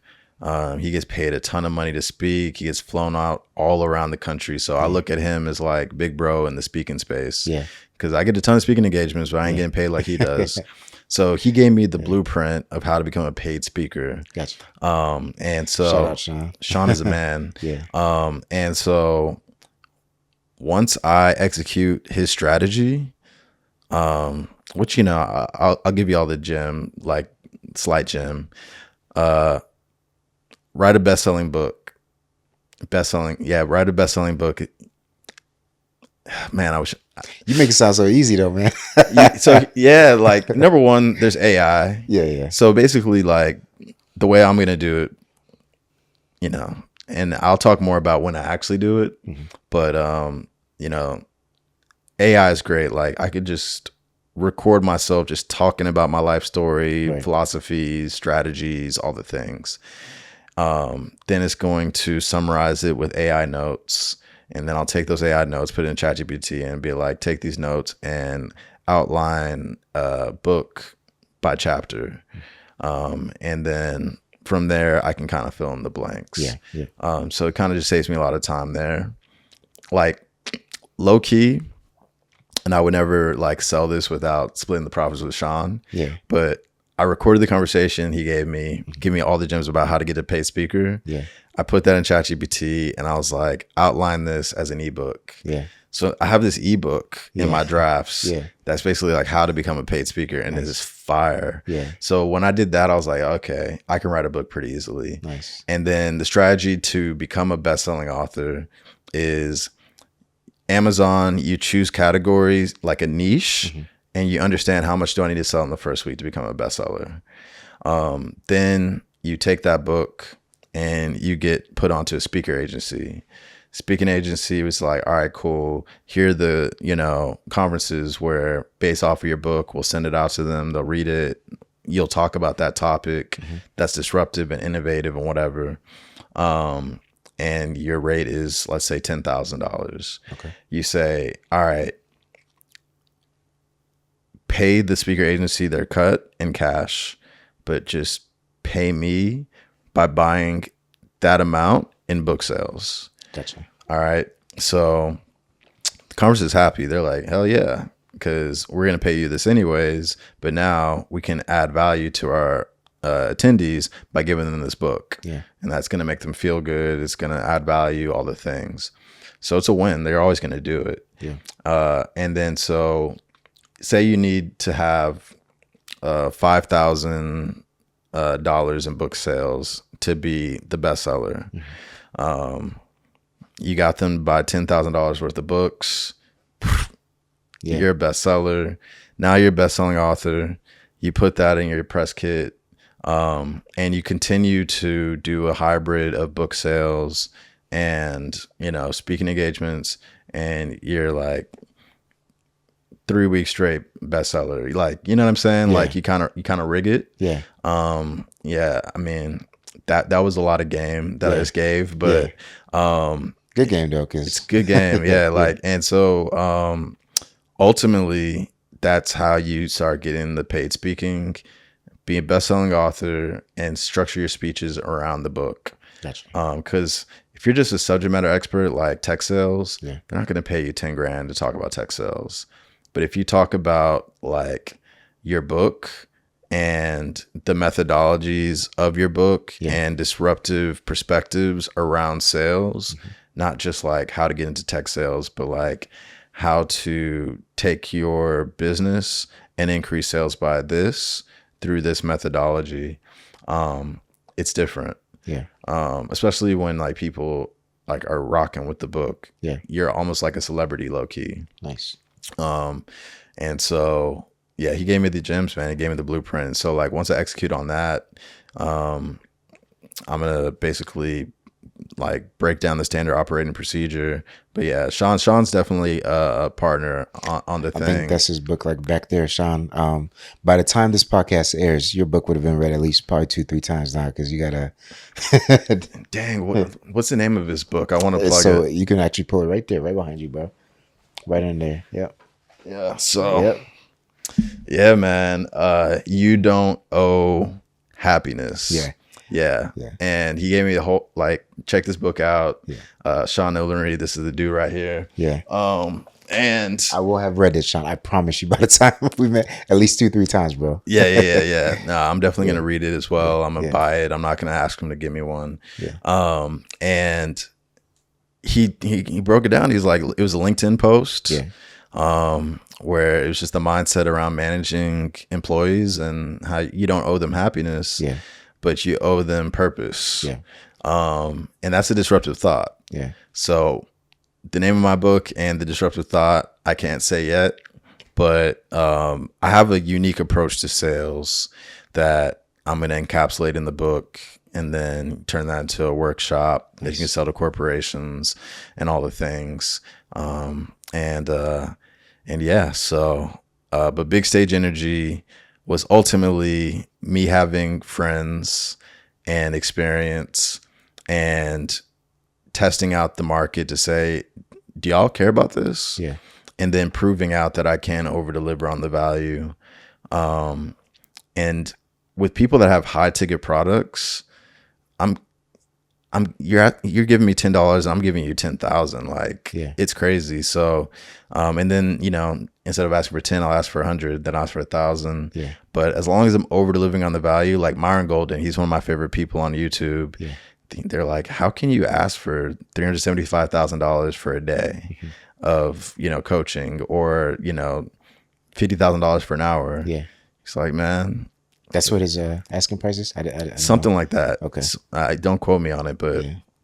it's like that $50,000 you give me an hour. Yeah. If you implement what I tell you, you know, you turn that into $250,000. Nice. Nice. But he's not just saying it. Yeah. He has people that literally do that. Yeah. And at the end of the day, like, people that pay attention. I hired a mental agility coach recently because I'm like, all right, if I'm going to be a high ticket, you know, coach / service, Yeah. I have to know how to purchase and what that feels like and what the experience is and how they deliver on it. And part of their coaching is like, raise your prices. Yeah. Raise your mindset, you know, believe that you can do more than you think you can, because if you believe it, then, you know, you can actually start doing the things and not doing the things that won't get you there. Yeah. Yeah.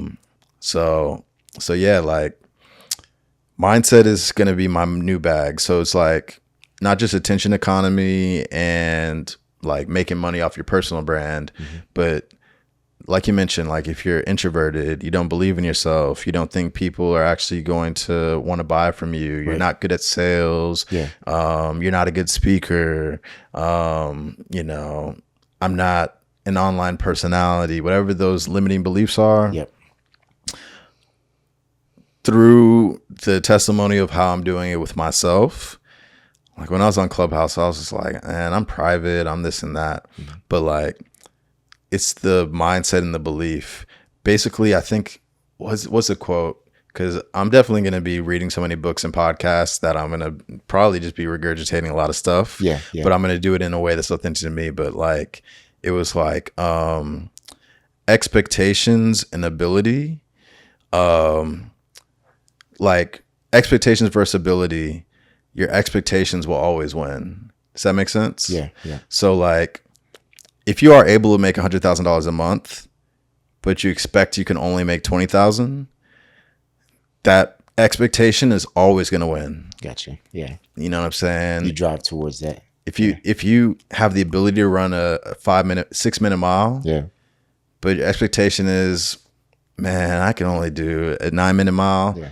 Your expectations will always win, and that's something that I'm working on. And I'm giving myself some crazy expectations.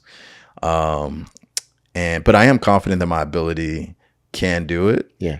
But it's just rewiring your mind to believe the outlandish, the crazy, etc. Yeah. So like whatever you think you can do with Africans in tech, expect even more. Yeah. Be like, yeah, man, I'm gonna do $1 million months off Africans in tech. Yeah. It at first you're gonna cringe and be like, ugh, that sounds insane. Yeah. How? But once you start believing in it, everything you do turns into that. Yeah. Yeah. And everything that you get offered that you would have been like, yeah, sure, because I'm a nice guy, I'm chilling, I'm just kind of going with the flow. Mm-hmm. Now you're like, I'm expecting $1 million months. Yeah. I have to say no to this. Yeah. Because everything you say yes to, you're saying no to something else. That's something I had to learn too. I said yes to everybody while I was doing the influencer stuff. And because I have a big heart, I'm a nice guy, I want to see everybody win. I want everybody to like me. Yeah. To get to the next level, you can't worry so much about being liked, but you have to worry about, are you being valuable? Right. But also, is the time you spend invaluable towards your kids, your wife, your personal goals? Yeah. So, yeah, man, I'm definitely rewiring my brain, you know, because, like I've had $250,000 years, $500,000 years in tech sales. Yeah. Cool. That's why I'm not really into the breaking tech space too, because like I'm not downplaying that, because for people that like make $30,000-$50,000 a year, they're like, man, shut up. Right. You know what I'm saying? But I'm not downplaying that or like belittling it, but I'm saying like my expectations are changed. Yeah. Why not do 6 figures a month? Right. You know, why not do $1 million a month? Right. And it's the circle too, because I think, you know, we talked a lot about relationships. Like it's, you know, you heard the whole adage, like your network is your net worth. Mm-hmm. You've been around, because this is going to be one of my questions. You've been around people who've made a lot of money. Facts. Like, you know, you've been around people who've made like $1 million probably plus, you know, a month. I've been around people that make $1 million days. Yeah. So you've been on the Clubhouse where I, you know, saw you with Grant and all these other guys. I'm like, me and Grant did a collaboration. I was part of 10X Incubator. Yeah. I've been out to his, you know, office in Florida. I was on the website, all the things. So you've been exposed to that already. So now it's like your mindset is kind of expanded. Now it's you kind of retraining yourself to be like, okay, I've seen this. I have to train myself to believe that this is something I'm capable of doing, even though I have the ability to do it. But now I have to believe that I have that actually ability to do it. And I think all of us, to a certain degree, whether you're making $100 million a month or whether you're making, you know, $30,000 a year, like there is that new bar that you keep pushing yourself, you know, to. And I think for all of us that we're trying to get better, it's just going to be a constant growth. So I'm just going to encourage you that, bro, you're going to get there, man. Oh, for sure. Yeah. And I think one thing that's going to be different about like my 20-year-old self and my 30-year-old self versus my 40-year-old self.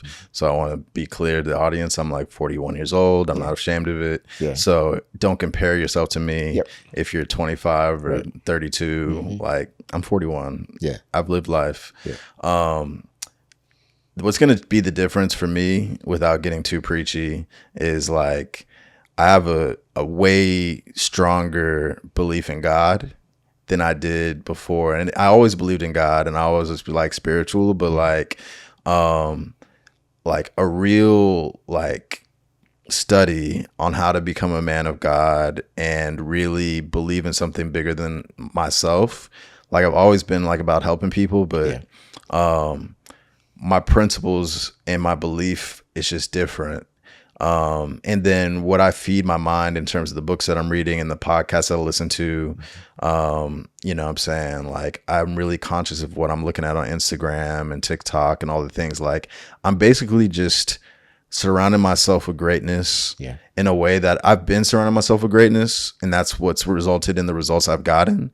But like being intentional about in the times that I'm not on a conference or I'm not in certain situations, I'm just feeding my mind with people that are great, that have failed, that have succeeded, that have systems.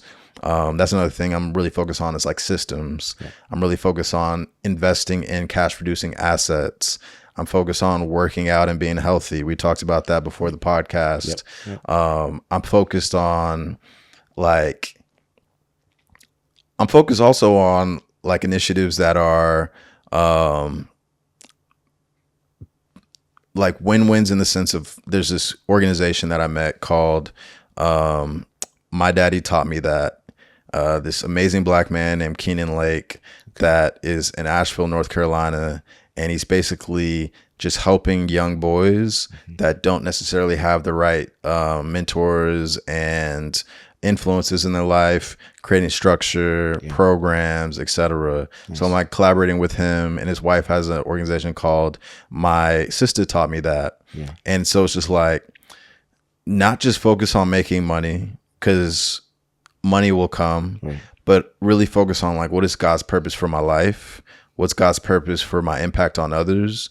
And I think I was doing that with Big Tech Energy and Clubhouse, you know, tech recruiter rooms. I definitely think you were. I was, but I don't know. It's just different. It's just different. And so like, that's why I love Myron Golden's podcast, because it's about the kingdom principles. You know what I'm saying? It's like business and God, but it's not in some like grifter way. It's in an authentic way of like, everything that I've done is because of God.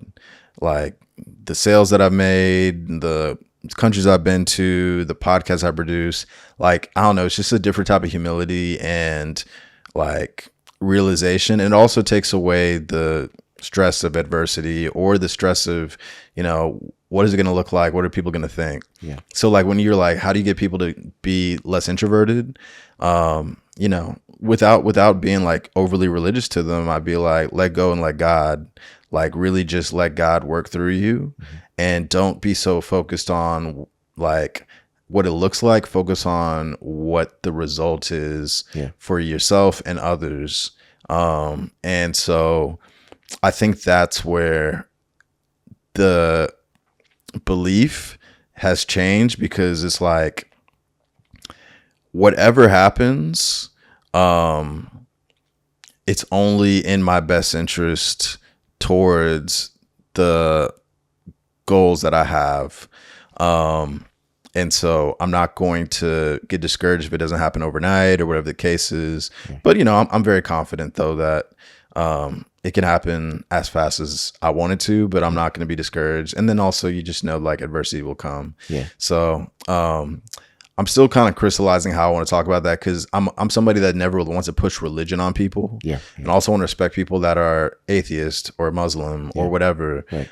So I'm very like conscious of that, but I'm just being honest. Like, what's going to be the difference is like a deep belief in God's mission towards where I'm going and what I'm meant to do.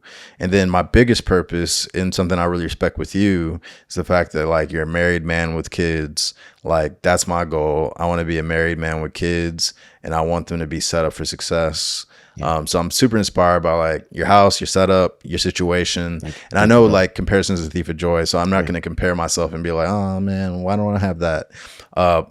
So instead, I'm going to focus on being the person to do the things to have that. And I guess that's kind of like where I would wrap it up with, is like, instead of focusing on doing the things to having the things, or how do I have the things so I can do the things, focus on becoming the person that can do the things. And I feel like I was doing that unconsciously, and it worked out. But now I'm doing it consciously, where it's like, I'm going to be the person to have the marriage, to have the kids, and to create the stability for them and to, create generational wealth with people Yeah. while at the same time having generational wealth for myself. Yeah. It's not an either or, it's a both and. Right. And I'm not going to shrink and feel guilty about asking for what I'm worth, or I'm not going to be fearful of somebody saying no. Yeah. If they can't afford me, there might not be my customer, Right. but I will still give them value in some sort of way. It just won't necessarily result in me giving them so much time, because time is money, time is energy, time is memories. Yeah. And I think my biggest mistake was giving people too much access too easily for too little. Yeah. And so that's something I'm reprogramming my mind towards, where I'm not trying to be so, like, I guess, arrogant and callous of like, if you can't give me $10,000 an hour, you can't even talk to me. Right. But at the same time, it's like, if I have $100,000 a month, $1 million a month goals, Right. then I have to say no to things Yep. so I can say yes to that. Right. And so I'm going to figure out a balance where I can give free value, or low ticket value, to people without it, imposing on the ultimate goal. Yeah. And so, like, I guess this podcast or this conversation is kind of like the preview to the next version Yeah. of I my was just brand. gonna ask you, what's the next 5 years look like for you? Man, shoot, man, I'm definitely gonna be married with kids. Dope. I'm definitely going to be very, very financially well off. I'm not somebody that likes to talk about money, but Yeah. at the end of the day, like, I've been living below my means and investing. Yeah. And I'm very confident that my investment thesis with crypto, which I don't talk about too much publicly, but Yeah. I will start talking about a little bit. If there's one thing Donald Trump is going to be good for, it's going to be for crypto. Yeah. And I will not give any financial advice on this podcast because that's dangerous. But I'm excited about ISO 2022 technology. So that's going to be a big part of my financial journey. But the next 5 years, I'll be launching the book. I'll be creating the programs.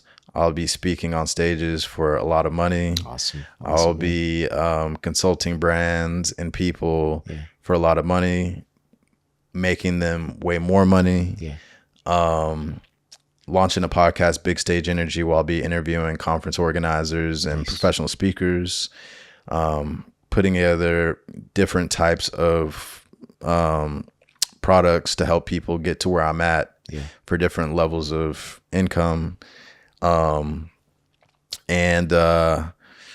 yeah, that's it on the highest level. I think that in 5 years, maybe I'm not in the public spotlight anymore, or maybe I'm just writing books, or maybe I'm just doing podcasts or whatever. Who knows?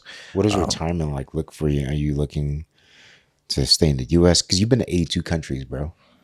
Yeah, I mean, it really depends on my future wife. Okay. So like, I'm not dating anybody right now, so I don't know where that's looking like. Again? You're not what? I'm not dating anybody right now. Nah, you know what I'm saying? Like, I'm in this transitional phase, so it's tough to try to date anybody. Okay. But I have a very aggressive timeline in terms of when I want to get married and shit. We have a lot of female followers on my pod, so yeah, man. Yeah, you know what? Like, definitely follow me on Instagram, but I wouldn't slide in my DMs, but maybe I'll slide in yours. Who knows? But yeah, like, it depends on my future wife. You know what I'm saying? Like, where does she want to live? Where do we want to have kids? All those things. I'm flexible, man. I really don't care. I just want to have the best life for my family. Dope. So yeah, that's honestly, like, I've been to all the countries, like you mentioned. I've been to the Grammys. I've been to this. Definitely am over the partying. I've been to all the conferences. I think for me, what the next step is like creating a brand that I'm passionate about that makes money. I made a little bit of money Yeah. before, but like makes money. Yeah. Taking that money and investing it in cash producing assets Yep. to where I never have to work again. And then from there, I'm just doing things off of passion Right. and impact. But the impact that I'm really trying to have is on my family, not only like my wife and kids, but like my cousins, Yep. aunts and uncles, my parents. Yeah. And then, you know, our people, Black people, you know what I'm saying? Partnering with organizations like my daddy taught me that, my sister taught me that, and things of that nature that can really put kids on to opportunities. Because like for me, what made me successful is education. So a big goal of mine is to create equal access to education for all socioeconomic groups, especially Black people, and then eventually Africa as well. And so that's where I see myself eventually, is like, if I can make millions of dollars passively through my investments in cash producing assets, you know, spend that on fun, but also spend that on impact. And, you know, I'm always going to be an advocate for tech education and tech resources. I'm just not going to be somebody that's like trying to make money from helping people break into tech. It's just, to me, just, it doesn't make sense for me personally. Right. But the people that do it, like, I would not take what I'm saying and knock people that are talking about breaking into tech. Tech is a great place to break into, and there's all different kind of ways to do it. It's just not my passion at this point. My passion is helping people use tech resources like AI to take your personal brand and monetize it. So like for me personally, it'd be hard for me to monetize my personal brand if I didn't have like Opus Pro AI take this podcast and turn it into viral clips with titles, hashtags, captions, put it in Cast Magic and turn that into newsletters and Twitter posts and timestamps that I can then copy and paste, put into YouTube. Now they can timestamp my stuff and you know, use Google word search and see, all right, what are the top words, and then use my titles for that. Like using technology to become my copywriter, my assistant, It's a good game, bro. and then shoot, AI agents. I haven't even touched on that. Like my homegirl relationship was like, yo, I just started the AI agent company. I want you to create one as like a guinea pig. She's going to charge a ton of money for this. I'm gonna have an AI agent that could probably do like the stuff that I'm doing for people at a fraction of the cost, 24/7. Yeah. You know what I'm saying? So like, look, if you can't afford to spend 10,000 an hour on me, you know, putting that in the universe, then you can, you know, spend $50 a month with my AI clone. Yeah. You know what I'm saying? And now 2,000 people are using my AI clone for $50 a month. Scale up. That's what, $10,000 a month. You know what I'm saying? That's just hypothetical math. It can go up and down. But the AI agent part of it, that's a whole nother thing, man. So like, I'm actually going to Raleigh after Atlanta to talk at Dreaming in Color about, you know, Agent Force and what they're doing with AI agents. What's it called? Agent Force. No, the conference. Oh, Dreaming in Color. Dreaming in Color. Okay, I thought you said German in Color. Oh no, Dreaming in Color. They're a kind of like the Black ERG for Salesforce. Nice. And they throw a conference with all kinds of Salesforce partners, etc. I've seen a couple of their Instagram posts, Shout out to Tiffany, the founder. Dope. She's amazing. And so, yeah, man. This podcast has been interesting because I feel like I've gone kind of all over the place. Yeah, but it's good. But I don't know if you can tell, but like once I started talking about big stage energy, like my energy changed. Everything starts coming out. Well, I love that, bro. Yeah, because honestly, like when I was talking, I'll be honest. I don't know, whatever. Like as I was talking about selling books door to door and IBM and all of that, part of me just wanted to say, cut, let's start over, because that's not necessarily what I want to talk about. And then all the things about like tech influencers and all that, which is cool, but for my purposes, I'm probably gonna like go to the midway part, and like this is what I want to talk about more, because this is where I feel like my passion is. But I also want to like put people on to tech sales. I want to put people on to the mindset that helps them get into tech. But I really want to put people on to the mindset of like being your own brand, Yeah. creating attention, getting relationships, having networks that will always have a job for you, Yeah. always be able to get you into places for free and the things, because that's where I've had like the most success. But then also put people on the mindset of how do you actually build those relationships? Yeah. And that's by leading with value, Yep. really being invested in everybody's success, listening to people to understand and to help, Yep. not understand to manipulate. Yep. And so, yeah, like I'm excited about the Big Stage Energy podcast, because, and then also like, I'm not somebody who likes to talk into the microphone and just like do the whole, like pull up the phone and just talk. Right. But what I'm realizing through like even this podcast, I'm just going to get a microphone, a camera, Yeah. and ramble Yeah. for like 2 hours. It comes out, bro. It And comes then out. use AI to chop it up Yep. into like digestible clips. Yeah.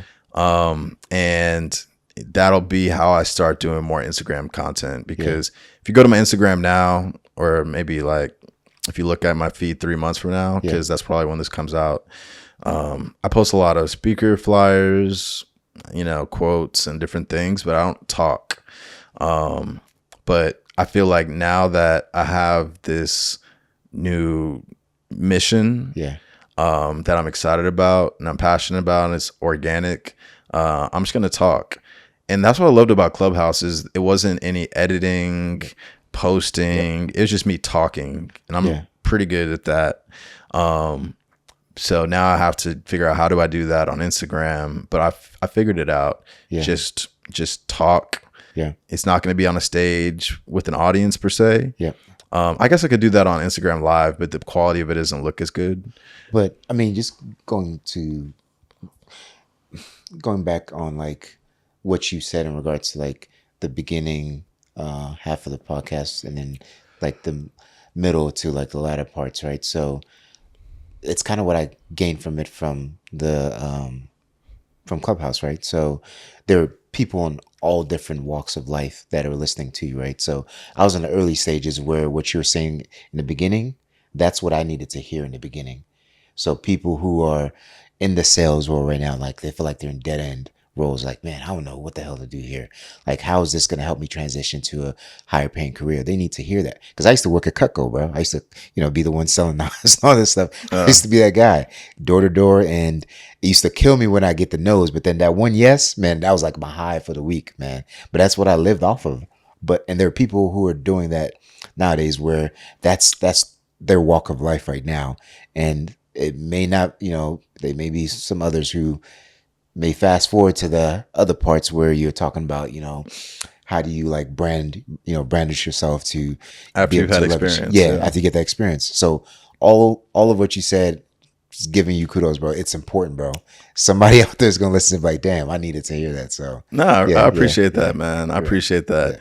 Hopefully I wasn't rambling too much, but I was just talking from the heart. You're good, bro. Hopefully you can take the rambles and turn it into like bite-sized clips. Because I was also thinking that like, damn, I just talked for like 3 minutes straight. Like, how is he gonna get a 60-second clip out of this? No, you're good. But you're good, bro. and then timing wise, how are we, man? Are we like? No, I think we're about wrapping up now. Yeah, I was actually gonna ask you to give the guests, your contact info, like how they can get in touch with you and all that jazz, man. So if you want to get in touch with me, Instagram, it's Dr. J, DOCTAJ. Hopefully you can put it in like the captions. Yeah, definitely. My podcast, if you want to get like gems on the tech space, is Big Tech Energy. It's on all platforms, YouTube, Spotify, all the things. You can check out my free ebook at jalbritton.com/ebook. So hopefully put that in the caption as well. It's totally free. And it's just all of my thoughts on how to not only break into tech, but have the sustainable long-term career. LinkedIn, just my name, Jarrett Albritton. And then the podcast, Big Stage Energy. Look out for it. But if you follow me on Instagram and LinkedIn, you'll start seeing that. And if you are interested in taking your personal or becoming a personal brand, getting on conference stages, getting on podcast stages, and monetizing it, definitely big stage dot energy is the website. It should be up by the time this comes out. But yeah, feel free to slide in my DMs while I'm not doing crazy retainers and it's affordable. But yeah, one thing that I promise is that the relationships that I have in the game that I'm gonna put you on, like I'm an under promise over deliver type of guy.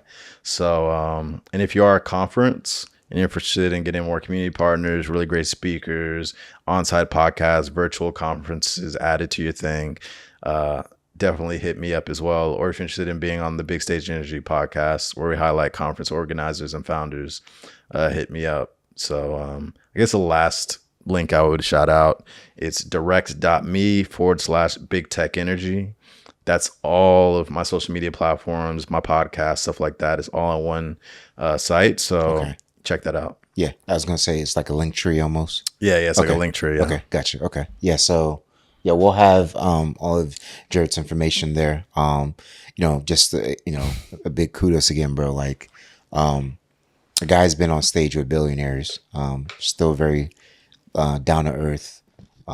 Gave me gems. He didn't even remember. I was actually hiding this. I didn't tell you on purpose how we met through a clubhouse because I was like, I'm going to tell him this because the impact that you made back then, it lasts. And just wanted to say thank you, man, for that. And, for others who haven't said it, because there are probably people out there like, man, he helped me out, whether it's the clubhouse days or even now with the, Tech is New Black or other podcasts that you've been on, you're making good impacts, bro. So I definitely want to continue to encourage you to do that, man. All of Jarrett's information is going to be on wherever you're watching this, whether it's Instagram, Facebook, YouTube, wherever. We're going to have all of his social media handles on there.